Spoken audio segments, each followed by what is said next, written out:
தளபதி அவர்கள் முதலமைச்சராக இருந்தபொழுது 5/3/2025 நடத்தியிருக்கிறார்கள்.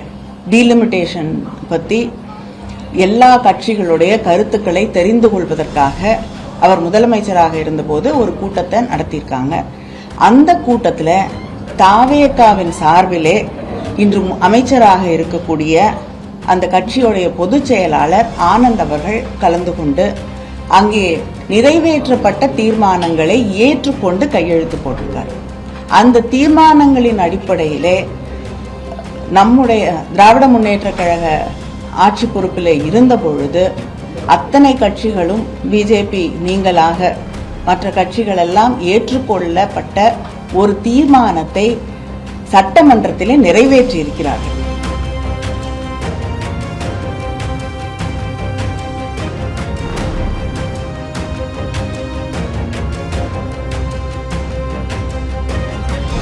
முதலமைச்சர் திரு விஜய் அவர்கள் அனைத்து எம்பிக்களின் கூட்டத்தை கூட்டி இன்று நடத்தி இருக்கிறார்கள்.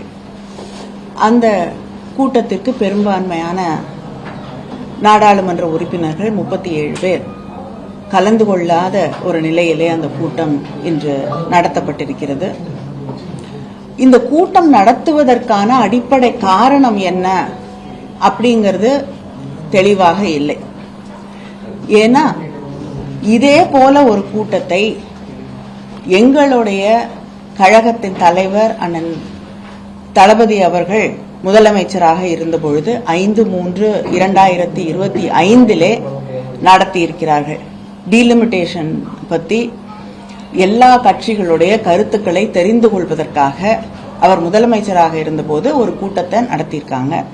அந்த கூட்டத்தில் தாவேகாவின் சார்பிலே இன்று அமைச்சராக இருக்கக்கூடிய அந்த கட்சியுடைய பொதுச் செயலாளர் ஆனந்த் அவர்கள் கலந்து கொண்டு அங்கே நிறைவேற்றப்பட்ட தீர்மானங்களை ஏற்றுக்கொண்டு கையெழுத்து போட்டிருக்கார்.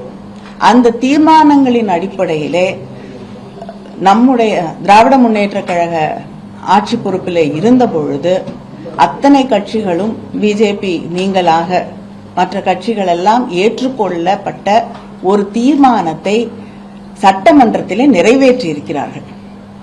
அந்த தீர்மானத்திற்கும் இன்னைக்கு இருக்கக்கூடிய இந்த கூட்டத்தில் நடந்து முடிந்திருக்கக்கூடிய இந்த கூட்டத்திலே எடுத்திருக்கக்கூடிய முடிவுகளுக்கும் என்ன வித்தியாசம் என்பதை நாங்கள் தெரிந்து கொள்ள வேண்டும்.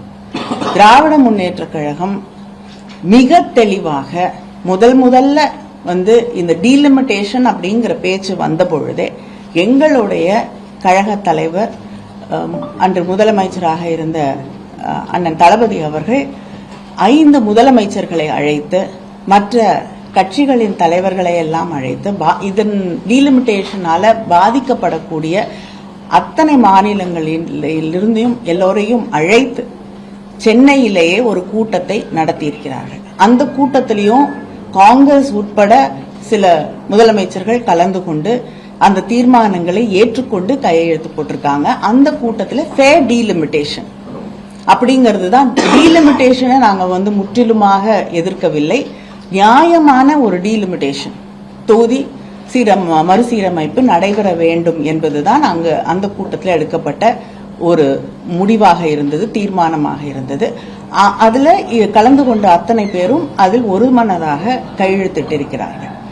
இதையெல்லாம் தாண்டி தேர்தல் நேரத்தில் டீலிமிட்டேஷன் கொண்டு வரப்பட்ட போது தேர்தல் உச்சத்தில் இருந்த அந்த நேரத்தில் கூட முதலமைச்சராக இருந்த அண்ணன் தளபதி அவர்கள் எங்களுக்கு தேர்தல் முக்கியம் இல்லை, தமிழ்நாட்டின் உரிமைகள் தான் முக்கியம், நாங்க பாதிக்கப்படக்கூடாது அப்படிங்கிற ஒரு முடிவோடு அந்த பிரச்சாரத்தை கையில எடுத்தார்கள். அது மட்டும் இல்ல, தேர்தல் பணியிலே இருக்கக்கூடிய அத்தனை நாடாளுமன்ற உறுப்பினர்களும் நீங்க போய் அந்த தீர்மானத்திற்கு எதிராக கொண்டு வரக்கூடிய மசோதாவிற்கு எதிராக நீங்கள் வாக்களிக்க வேண்டும் என்று எங்க அத்தனை பேரையும் அனுப்பி அந்த முதலாக பிஜேபி ஆட்சி பொறுப்பிற்கு வந்த பிறகு அவங்க கொண்டு வந்த ஒரு மசோதா முறியடிக்கப்பட்டது என்றால் அது திராவிட முன்னேற்ற கழகம் போன்ற இயக்கங்கள் எதிர்த்த அந்த டீலிமிட்டேஷன் அப்படிங்கிற அந்த மசோதாவை தான்.